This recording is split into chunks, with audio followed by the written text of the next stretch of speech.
Oi, oi, gente boa! Bem-vindas e bem-vindos ao nosso encontro na sequência de Mateus e dos Evangelhos. Hoje nós estamos no capítulo 27, do verso 45 em diante ao verso 61. Mas antes de prosseguirmos, eu quero que você, que não é inscrito no canal, se inscreva, toque o sininho e deixe o seu like, porque é a única linguagem que o algoritmo entende. Então faça isso agora, não precisa haver repetição. Aí o verso 45 diz: desde a hora sexta, meio-dia, até a hora nona, 3 horas da tarde, houve trevas sobre a face da terra. Do meio-dia, por exemplo, agora, que já são quase 2 horas da tarde, ou 1 e tanto, naquele dia, naquela hora, o céu estava escuro. Alguma coisa aconteceu que o sol não deu a sua claridade por alguma fenomenologia que o Evangelho não tem nem a pretensão de querer descrever do ponto de vista fenomenológico, científico, astronômico, astrofísico, de qualquer natureza. Simplesmente escureceu. Do meio-dia às 3 da tarde, na hora do maior calor do dia e da maior luminosidade do dia, escureceu. De meio-dia às 3 da tarde. Por volta das 3 da tarde, clamou Jesus em alta voz, arrancando os últimos recursos pulmonares. E na crucificação você vai perdendo a força de se segurar e, como eu já disse, você morre por asfixia. O pulmão não tem mais como abrir e fechar para respirar, não há mais força física, muscular, vai se perdendo toda a condição, vai parando o fluxo respiratório, de modo que, quando se diz que ele deu um brado, ele arrancou de si todos os recursos de oxigenação pulmonar que ele pôde para dar aquele brado. E já que a gente fala desse brado aqui, é bom lembrarmos que na cruz Jesus não ficou calado. Aí você vai ter que ler Mateus, Marcos, Lucas e João para fazer uma síntese das várias palavras que Jesus usou enquanto estava crucificado. Sem nenhum esforço de sequencializar de maneira minuciosa isso, eu vou apenas lhe dizer que ele muito certamente começou dizendo: eu tenho sede, porque é o que diz Mateus aqui, que na hora que ele é pregado, a primeira coisa que ele sente é sede, pede, aí trazem aquele caniço embebido em vinagre, em fel ou em vinho, como uma espécie de anestésico, frágil, mas era o que se dava aos oprimidos pela morte de cruz, e ele não quis beber, ele queria água. Não analgésico, não quis sorver todas as dores até o fim. É de lá também que ele olha em volta, aquela loucura, imagina aquela loucura.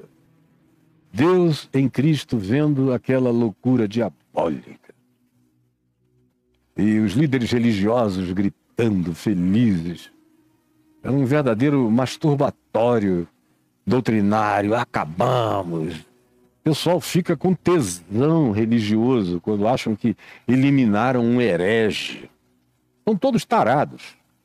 E está lá Jesus vendo essa tara humana. Enquanto também a dor das mulheres, a impotência silente e jovem de João ali ao lado, quieto, o centurião romano e os guardas romanos cumprindo o seu dever, os guardas do templo muito mais cínicos do que os romanos.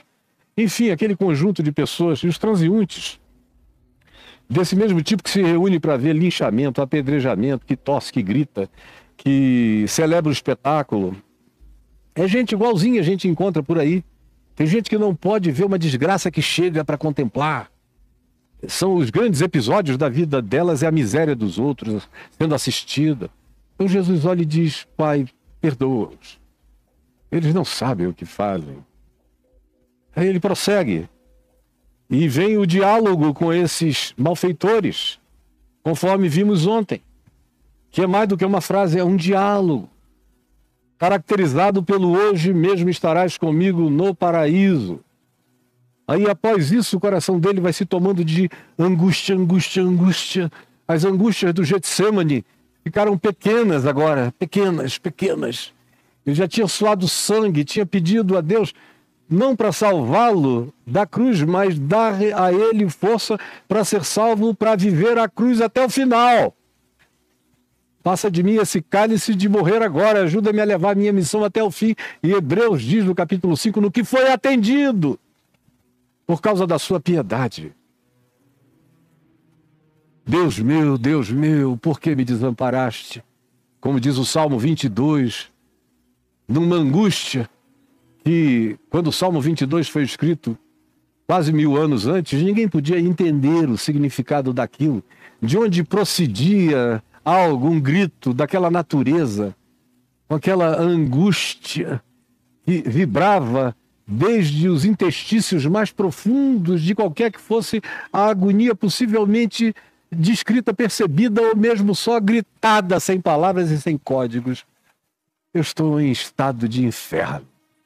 Inferno é separação de Deus, é distância de Deus, é alienação de Deus, é a existência sem Deus, é não Deus na vida, é angústia sem Deus, é dor sem Deus, é asfixia sem Deus, é fraqueza sem Deus, é a angústia de todas as angústias concentradas no coração que se transformou no nervo de percepção de toda a humanidade passada, presente e futura, e de todo gemido de toda a criação e de toda a criatura e de toda a dimensão. É o grito que aqui se expressa, é o grito do Deus ausente de Deus, do Deus separado de Deus, como a gente lê em Jó, no capítulo 16, versos 16, 17 e 18, quando lá se diz, Jó afirma, pois eu constituo Deus meu advogado contra Deus. Deus que se entenda com Deus a meu respeito, porque isso aqui é um absurdo. Jó diz. E Jesus diz, Deus meu, em momento algum é Deus meu. É meu. Não dá para negar a inseparabilidade do nosso vínculo. No dia da minha maior agonia, da maior dor, do maior inferno, da maior separação, da maior alienação, da maior angústia, da indizibilidade, de agonias indefiníveis e de uma concentração de todas as dores já sentidas por todas as criaturas humanas e não humanas e de qualquer que seja a dimensão, na convergência de tudo e de todas as coisas trituradas, moídas em Cristo Jesus, conforme Isaías 53 minuciosamente nos conta e nos diz. Deus, por que me desamparaste? Não. É Deus meu. Número 1, em momento algum, é o não Deus. Ele sabe que é Deus. Em segundo lugar, é Deus dele. Não é Deus dos outros, é meu. Porque como a gente aprende com Jó, Deus é meu quando não dói, Deus é meu quando dói, Deus é meu quando eu tenho, Deus é meu quando eu não tenho. Deus é meu na minha fartura, Deus é meu na minha escassez, Deus é meu na minha força, Deus é meu na minha fragilidade, Deus é meu na minha juventude, Deus é meu na minha velhice, Deus é meu no meu nascimento, Deus é meu na minha morte. Deus meu, Deus meu. Ele é Deus e Ele é meu. E na minha relação com Ele eu digo, com a franqueza do meu ser diante dele que me vê, diante de quem eu sou um flagrante absoluto. Por que me desamparaste? Pergunta Jesus.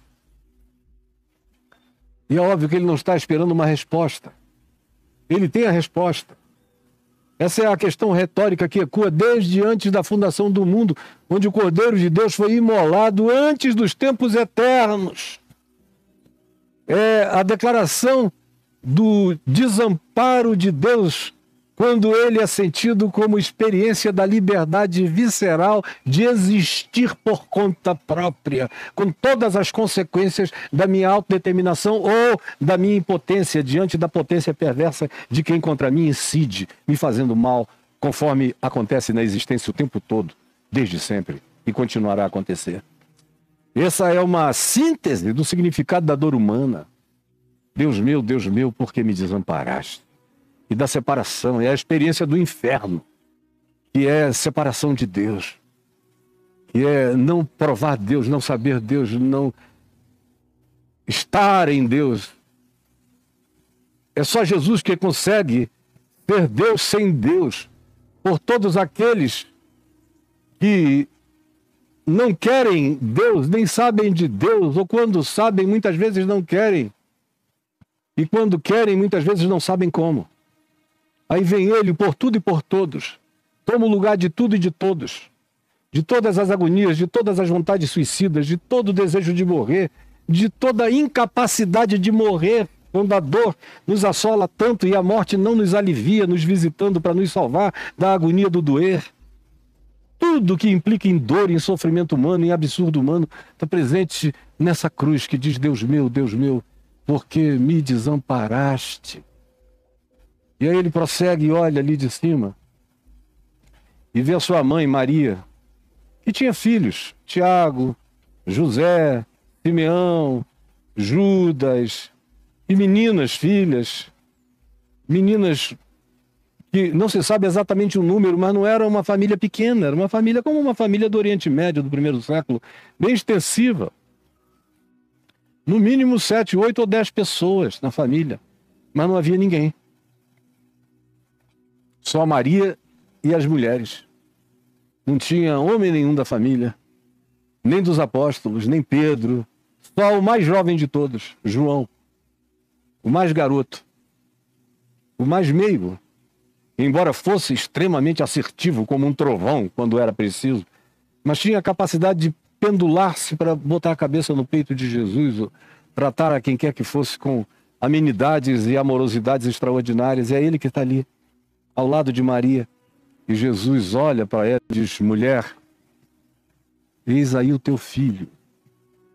Aí olha para João e diz: eis aí a tua mãe.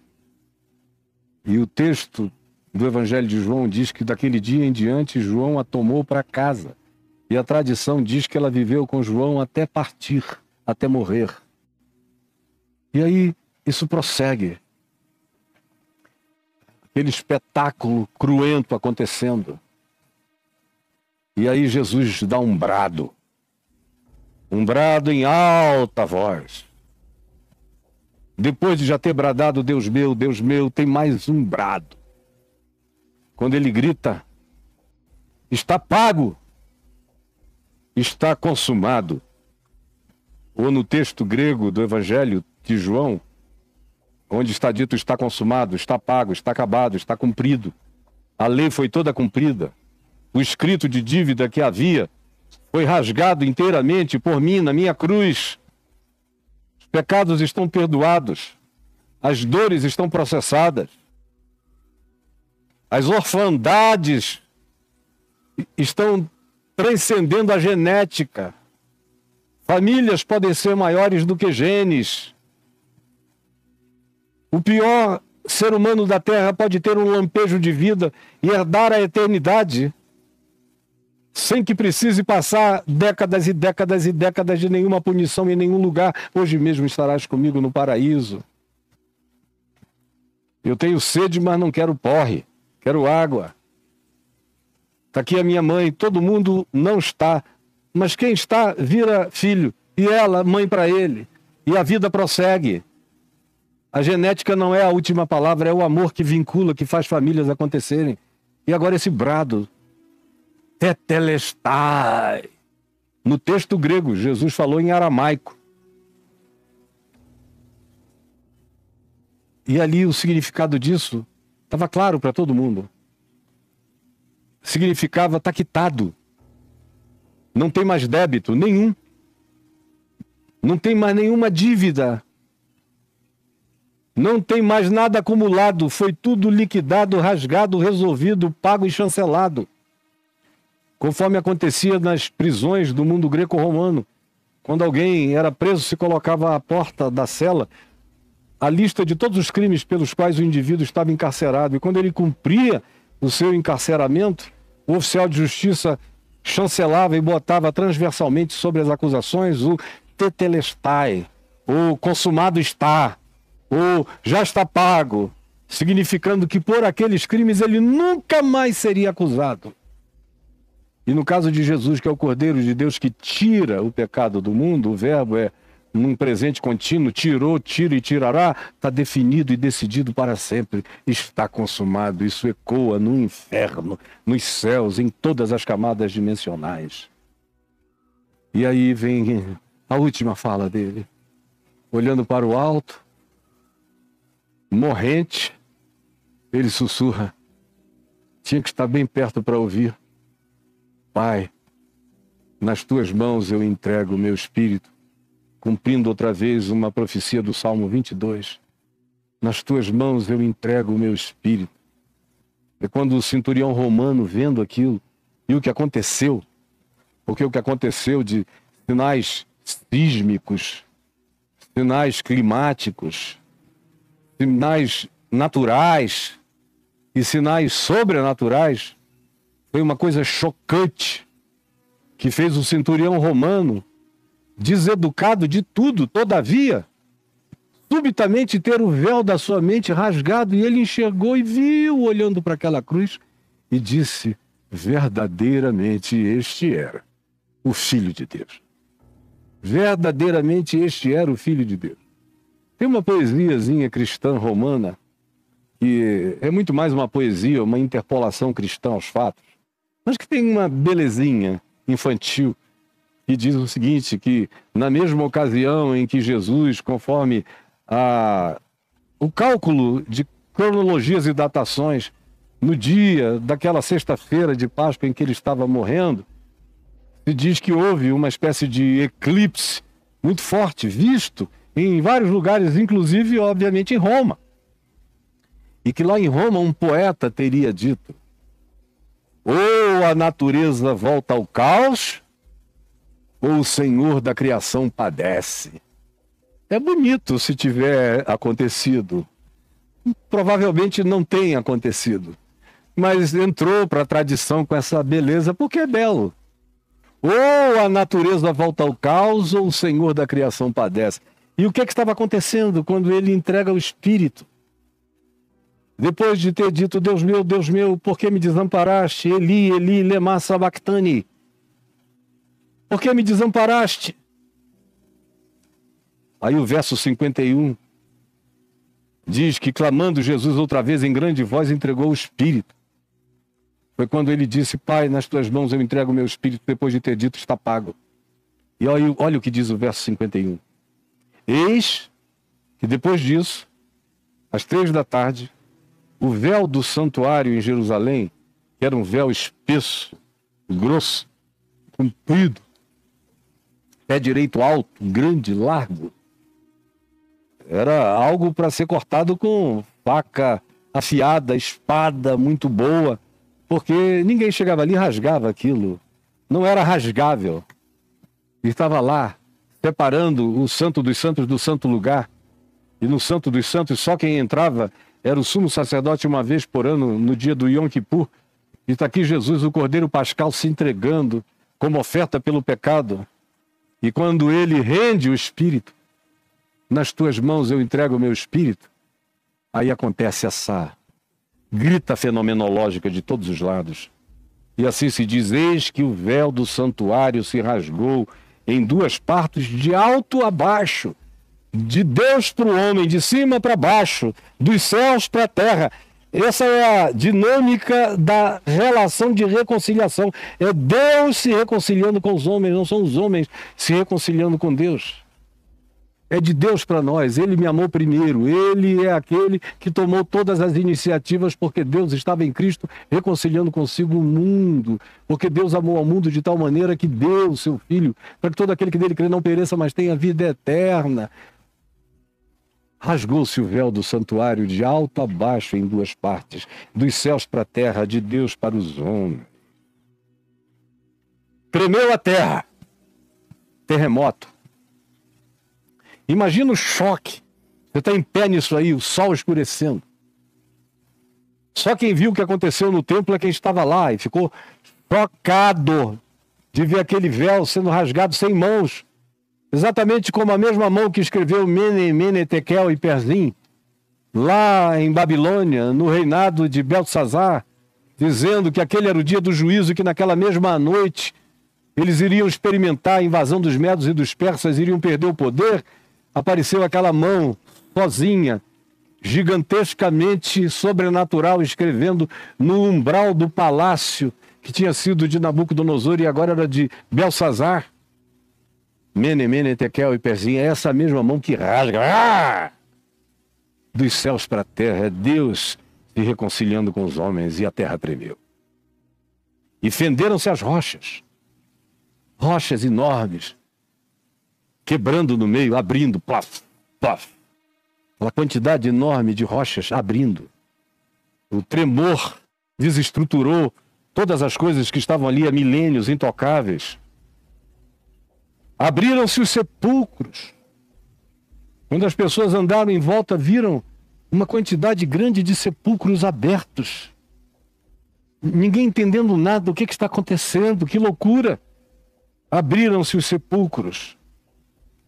E aqui prossegue dizendo: e muitos corpos, não foram todos, mas muitos corpos de santos, profetas, homens e mulheres de Deus, que andaram piedosamente na presença de Deus no curso da história anterior de toda a civilização humana, muitos corpos de santos que dormiam no pó da terra ressuscitaram. Ressuscitaram. Mas preste atenção. E saindo dos sepulcros, depois da ressurreição de Jesus, ressuscitaram, mas não saíram. Porque Jesus é a primícia dentre os mortos. Jesus é o primeiro da morte. Jesus é o primogênito da ressurreição. Porque ele é a ressurreição e a vida. Todavia se diz, ressuscitaram e saindo dos sepulcros. Após a ressurreição de Jesus, 2 noites depois, entraram na cidade de Jerusalém e apareceram a muitos. Aquele choque de gente vendo pessoas do passado para todo lado. Foi uma invasão do mundo paralelo, das dimensões paralelas.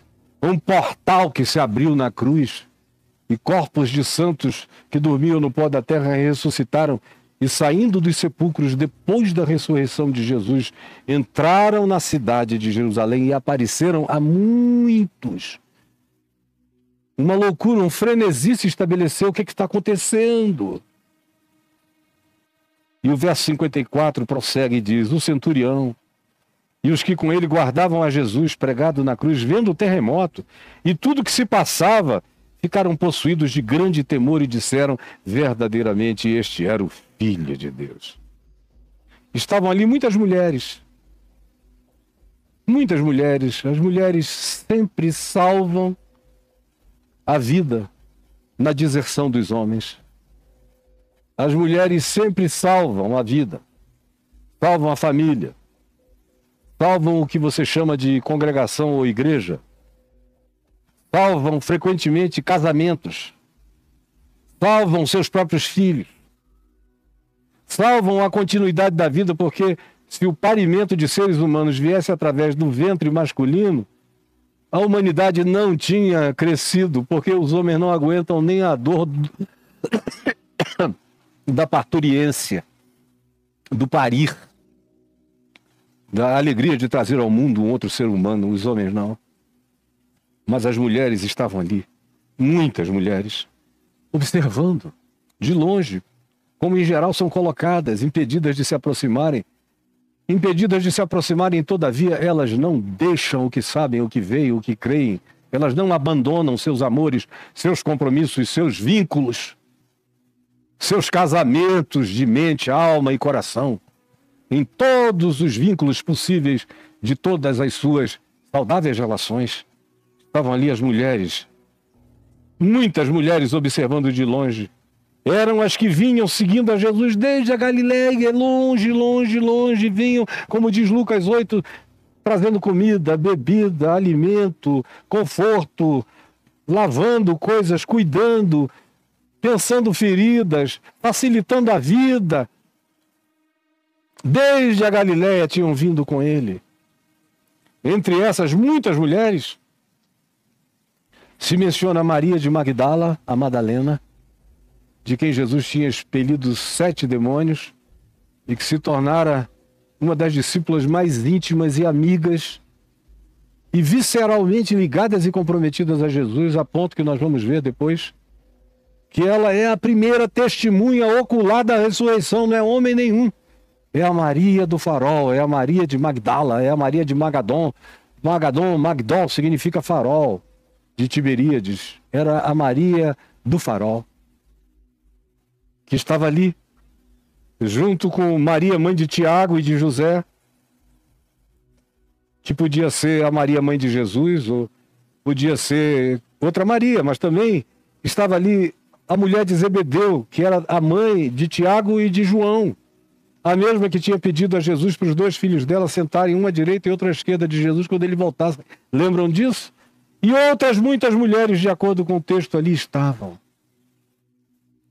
Porque, não raramente, as mulheres têm muito mais compromisso com a cruz, com Jesus, com o amor, com a entrega, com o serviço, com a dadivosidade, com a fidelidade, com a perseverança, com a resiliência, do que a grande maioria dos homens, que latem, grunhem, esperneiam, gritam, ameaçam, mas não ficam, mas desistem, mas têm um amor passageiro, mas não continuam, e frequentemente silenciam, fingem que não ouviram.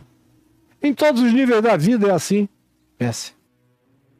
Senhor Jesus, eu te agradeço por essa narrativa tão humana, tão natural, tão sobrenatural, tão divina e tão humanamente visceral, tão cheia de revelação, especialmente aqueles que não tinham nenhuma preparação para isso e foram os que melhor viram, melhor enxergaram e que mais se comprometeram e que não dependeram de uma quantidade significativa de nenhum tipo de doutrinação.